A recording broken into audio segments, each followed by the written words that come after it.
Hi, this is Tamara Toy, and welcome to my presentation for Sociology 202 on popular culture. This is Where Have All the Indians Gone? Understanding and Misrepresentation of Indigenous Cultures. You don't have to be a sports fan to be aware of the mascot controversy. This usually revolves around professional sports teams, but minor league and collegiate teams are not immune to this. This is usually seen as honoring native cultures, when in fact they're derogatory terms for the most part, and some of them are thinly veiled racist terms. They tend to invoke violent images of warriors and braves and the fighter, and this has negative social representation issues associated with it. There has been a movement in recent years to change these mascots from derogatory to something that's much less offensive.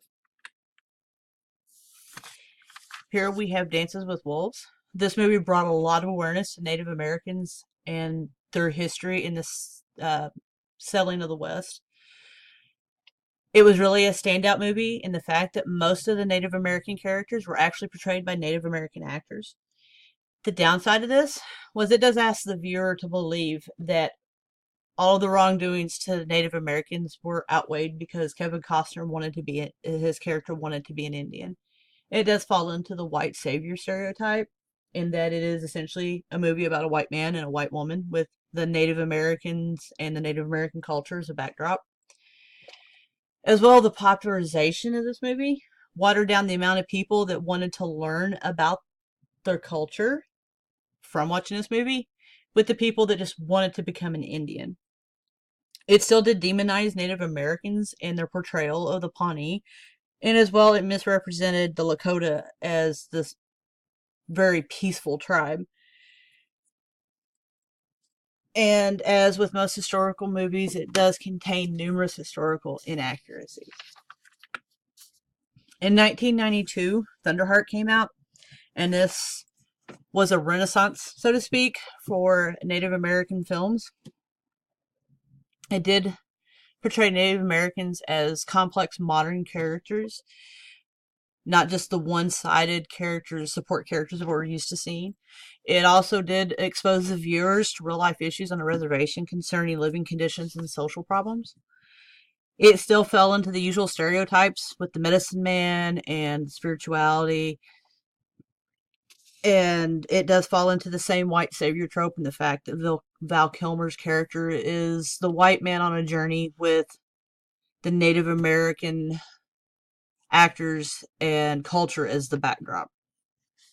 In 1998, Smoke Signals came out and is based on a short story by Sherman Alexie.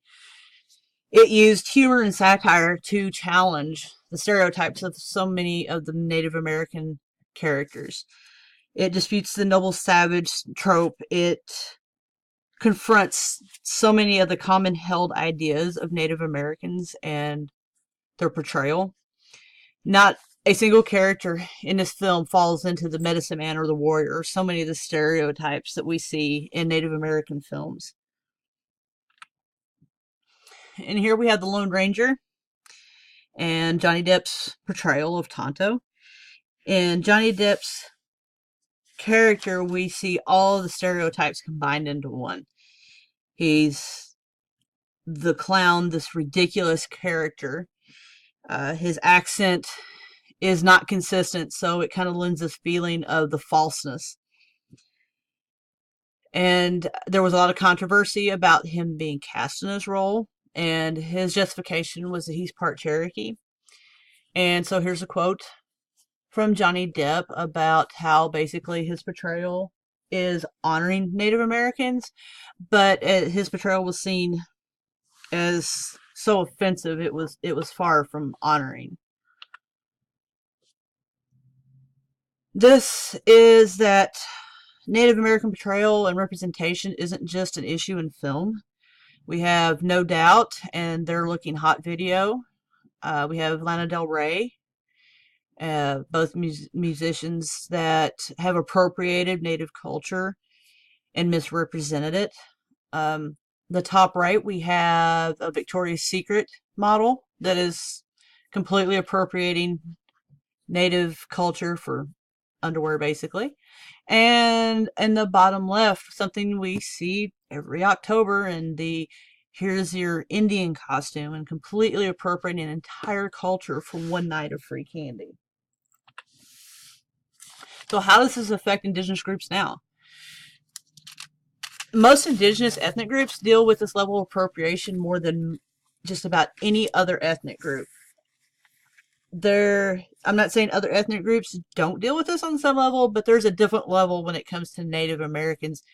They're just about the only ones that have their spiritual items and every part of their culture appropriated into fashion wear or special effects for a video.